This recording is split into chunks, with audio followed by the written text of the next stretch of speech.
तो आज था WWE क्राउन जूल 2024 जो कि एंड हो चुका है और शो पर सोलो सिकोआ ने क्लीन वे में पिन किया रोमन रेंस को और साथ ही सैमी ज़ेन ने अटैक किया रोमन रेंस के ऊपर और इसके अलावा कोडी रोड्स ने हराया गुंथर को, जिसके बारे में हम बात करेंगे और बात करेंगे फुल डिटेल में आज हुए क्राउन जूल 2024 के सभी मैचेस के रिजल्ट के बारे में। तो शो का पहला ही मैच देखने को मिलता है रोमन रेंस, जिमी ऊसो और Jey Uso versus Solo Sikoa, Jacob Fatu और टामा टोंगा का 6 मैन टैग टीम मैच। सबसे पहले सोलो सिकोआ की ब्लड लाइन आती है, इसके बाद रोमन रेंस और जिमी ऊसो आते हैं। जे ऊसो अपनी अलग एंट्रेंस करते हैं और मैच की शुरुआत करते हैं सबसे पहले जे ऊसो और टामा टोंगा और मैच की शुरुआत में बहुत ही बढ़िया तालमेल देखने को मिलता है जिमी ऊसो और जे ऊसो के बीच। दोनों ही लगातार एक दूसरे को टैग देते हैं, लेकिन जैसे ही रोमन रेंस टैग मांगते हैं जे ऊसो से तो जे ऊसो टैग दे देते हैं जिमी ऊसो को, जिसके बाद थोड़ी सी टेंशन क्रिएट हो जाती है जे ऊसो और रोमन रेंस के बीच। लेकिन इसके बाद मैच में सोलो सिकोआ और जैक फाटू आते हैं जो कि लगातार आइसोलेट कर रखते हैं जिमी ऊसो और जे ऊसो को और रोमन रेंस को टैग देने का मौका ही नहीं देते हैं सोलो सिकोआ, जैक फाटू और टामा टोंगा। लेकिन जैसे तैसे करके जे ऊसो टैग देते हैं रोमन रेंस को, जिसके बाद रोमन रेंस रिंग में आते हैं और वो सोलो सिकोआ को ही निशाना बनाते हैं, क्लोज लाइन लगाते हैं, सुपरमैन पंचेस लगाते हैं और इसके अलावा स्पीयर मारने की ट्राई करते हैं, लेकिन सोलो सिकोआ समोन स्पाइक में काउंटर कर देते हैं, पिन करने की ट्राई करते हैं, लेकिन वहां से किक आउट हो जाता है रोमन रेंस का। लेकिन इसके बाद रेफरी भी नॉकआउट हो जाते हैं, जिसके बाद मैच में पूरी भसड़ देखने को मिलती है। लेकिन जैक फाटू रिंग साइड पर ठिकाने लगा देते हैं जिमी ऊसो और जे ऊसो को और रिंग में सोलो सिकोआ लगातार 2 समोन स्पाइक जड़ देते हैं रोमन रेंस के ऊपर और शॉकिंग वे में सोलो सिकोआ ने पिन कर दिया रोमन रेंस को और जिसके चलते जो विक्ट्री है वो हो जाती है सोलो सिकोआ की ब्लड लाइन की। जिसके बाद जैक फाटू आते हैं, ऊला फाला पहनाते हैं सोलो सिकोआ को, रोमन रेंस उस ऊला फाला को लेने की ट्राई करते हैं, लेकिन सोलो सिकोआ की ब्लड लाइन बजाना शुरू कर देती है जिमी ऊसो, जे ऊसो और रोमन रेंस को। जे ऊसो के गले में स्टील चेयर फंसाते हैं, ब्रूटल अटैक करने की ट्राई करते हैं सोलो सिकोआ, लेकिन तभी थी म्यूजिक प्ले हो जाता है सैमी ज़ेन का। सैमी ज़ेन वहां पर आते हैं और सोलो सिकोआ को ये लगता है कि सैमी ज़ेन उनका साथ देंगे, लेकिन उल्टा सैमी ज़ेन सोलो सिकोआ के ऊपर अटैक कर देते हैं, जिसके बाद रोमन रेंस, जे ऊसो और जिमी ऊसो सोलो सिकोआ की ब्लड लाइन को मार कर भगा देते हैं। रिंग के बीचों बीच बचते हैं सोलो सिकोआ, जिसके बाद सभी सुपरस्टार सोलो सिकोआ को घेर लेते हैं और हलवा किक लगाने की ट्राई करते हैं सैमी ज़ेन सोलो सिकोआ के ऊपर, लेकिन सोलो सिकोआ साइड हट जाते हैं और वो हलवा किक जाकर लगती है रोमन रेंस को। रोमन रेंस के चारों खाने चित हो जाते हैं और इनडायरेक्ट वे में सैमी ज़ेन ने अटैक कर दिया रोमन रेंस के ऊपर और ये देखने के बाद सोलो सिकोआ बहुत ही ज्यादा खुश दिखाई देते हैं। जिसके बाद सैमी ज़ेन और जिमी ऊसो के बीच धक्का मुक्की शुरू हो जाती है, जे ऊसो दोनों को सेपरेट करते हैं, सैमी ज़ेन वहां से चले जाते हैं और रिंग में बचते हैं रोमन रेंस, जिमी ऊसो और जे ऊसो। तो ऐसे करके हमें और भी ज्यादा टेंशन देखने को मिलती है सैमी ज़ेन और ओजी ब्लडलाइन के बीच। लेकिन इसके बाद हमें फैटल 4 में मैच देखने को मिलता है, बियांका ब्लेयर और जेड कारगिल वर्सेस मैटा गर्ल वर्सेस पाइपर नेविल और Chelsea green versus damage control के बीच,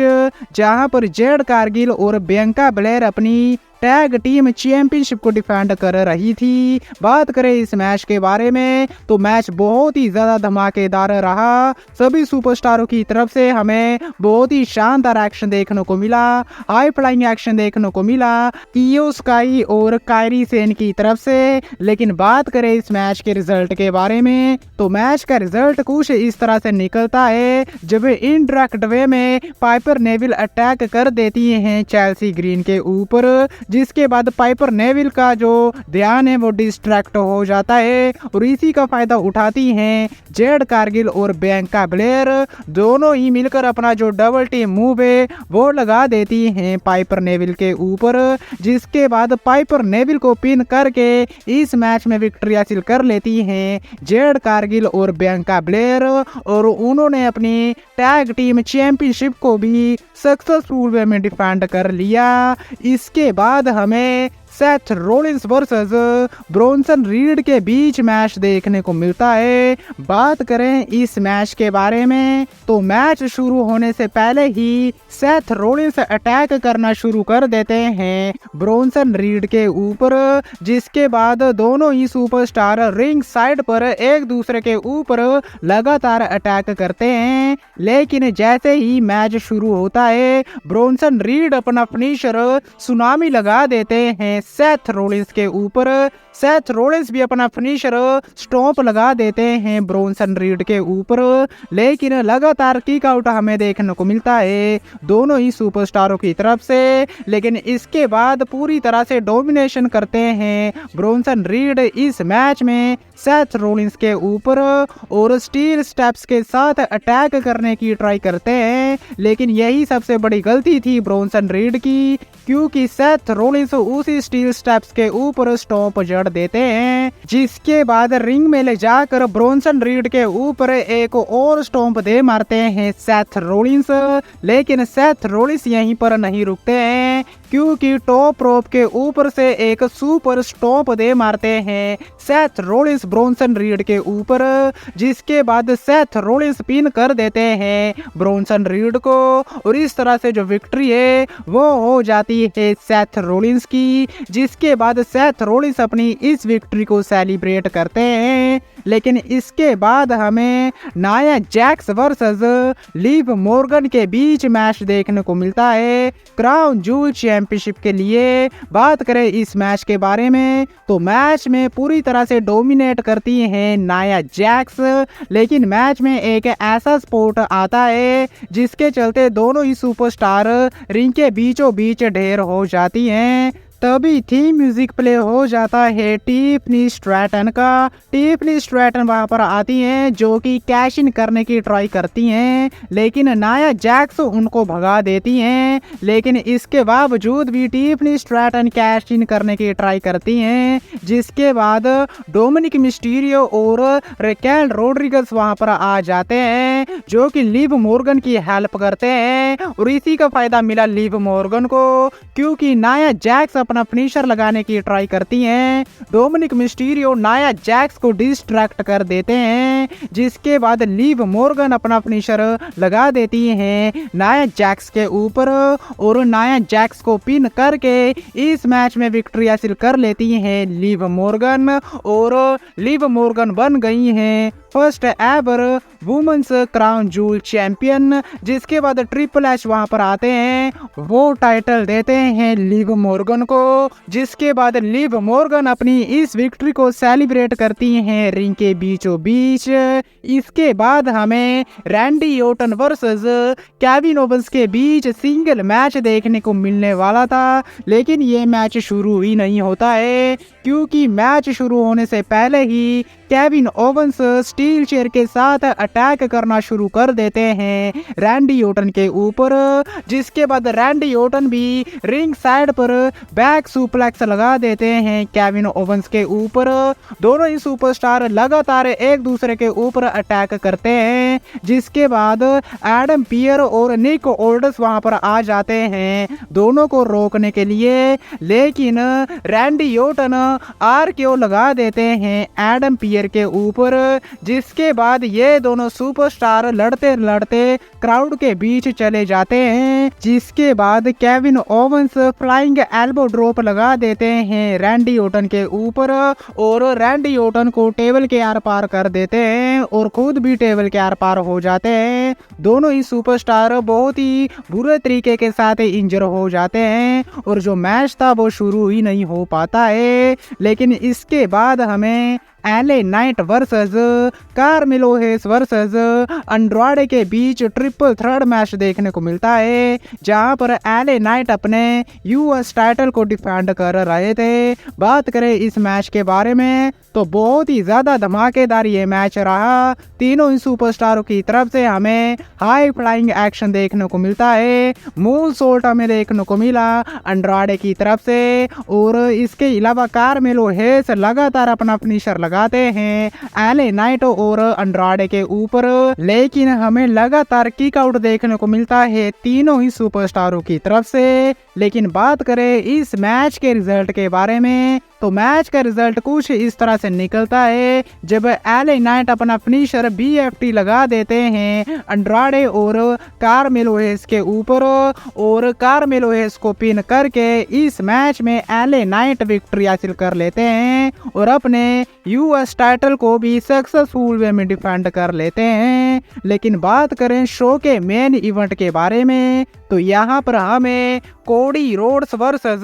गुंथर के बीच मैच देखने को मिलता है क्राउन जूल चैंपियनशिप के लिए। बात करें मैच के बारे में तो मैच की शुरुआत बहुत ही ज्यादा धीमी होती है। गुंथर लगातार कोडी रोड्स को चौक में फंसाने की ट्राई करते हैं, लेकिन कोडी रोड्स वहां से निकलते हैं और अपना बायोनिक एल्बो लगाते हैं, डिजास्टर किक लगाते हैं, कोडी कटर लगाते हैं, लेकिन लगातार किक आउट में देखने को मिलता है गुंथर की तरफ से। इसके बाद गुंथर पावर बॉम्ब लगाते हैं, फ्लैश लगाते हैं और इसके अलावा चॉप्स की बारिश कर देते हैं कोडी रोड्स के ऊपर। कोडी रोड्स की जो छाती है उस पर चोप मार मार कर गुंथर ने कोडी रोड्स की छाती को पूरी तरह से छल्ली कर दिया, लेकिन कोडी रोड्स पूरी तरह से फायर्ड अप होते हैं और वो लगातार काउंटर करते हैं गुंथर के हर मूव को। लेकिन बात करें इस मैच के रिजल्ट के बारे में तो मैच का रिजल्ट कुछ इस तरह से निकलता है, जब कोडी रोड्स डिजास्टर किक लगाने की ट्राई करते हैं, लेकिन गुंथर चौक में फंसा लेते हैं कोडी रोड्स को, लेकिन कोडी रोड्स अपना दिमाग लगाते हैं और वो उल्टा उनको पिन कर देते हैं और इनडायरेक्ट वे में जो पिन है वो हो जाता है गुंथर को, जिसके चलते मैच में जो विक्ट्री है वो हो जाती है कोडी रोड्स की। गुंथर बहुत ही ज्यादा गुस्से में दिखाई देते हैं, लेकिन मैच के बाद वो हैंड शेक करते हैं कोडी रोड्स के साथ, जिसके बाद ट्रिपल एच वहां पर आते हैं, साथ में कुछ सऊदी अरेबिया के शेख भी होते हैं और वो जो क्राउन जूल चैंपियनशिप होती है वो देते हैं कोडी रोड्स को। जिसके बाद लिव मॉर्गन भी वहां पर आ जाती हैं, जिसके बाद दोनों ही क्राउन जूल चैंपियन रिंग के बीचों बीच स्टैंड टोल करते हैं और इस तरह से एंड हो जाता है क्राउन जूल 2024, जो कि बहुत ही शानदार रहा। लेकिन आज की वीडियो में बस इतना ही। वीडियो अच्छी लगी तो वीडियो को लाइक, चैनल को सब्सक्राइब करना मत भूलना, क्योंकि मैं लाता रहता हूँ ऐसी वीडियो। तब तक के लिए टिल देन मिलते हैं नेक्स्ट वीडियो में काफी ज्यादा जल्दी।